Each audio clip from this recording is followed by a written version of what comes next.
Umangat ang pagiging malikhain ng mga taga Dagupan City dahil sa mga bilen ng mga barangay doon. Perfect ding pang-selfie at groupie ang makulay na Quintos Bridge. Nakatutok live si Joanne Ponsoy ng GMA Regional TV, 1 North Central Luzon. Joanne?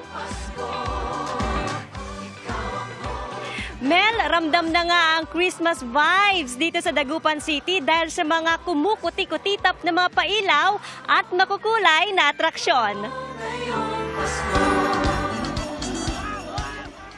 Nagliwanag ang Quintos Bridge sa Dagupan City sa makukulay na pailaw.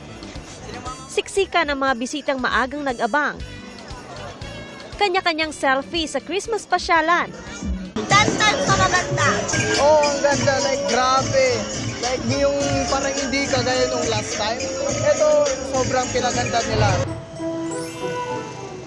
Pinailawan na rin ang giant Christmas tree sa plaza. Agaw pansin ang mga namumutiktik na pailaw na ipinalibot sa lugar. Dinayo rin ang Paseo de Belen sa New de Venecia Highway.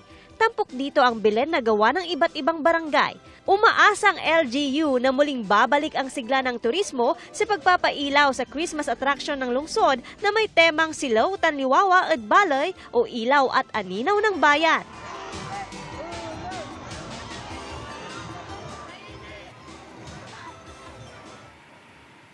Mel, kita nga ang creativity ng mga Dagupenyo sa likhang Belen dahil gawa ang mga ito sa indigenous material. Samantala sa mga oras ngang ito, Mel, ay patuloy ang pagdating ng mga bisita na nais mag-selfie at mag-groupie dito sa Christmas attraction. Mel? Maraming salamat sa iyo, Joanne Ponsoy ng GMA Regional TV 1 North Central Luzon.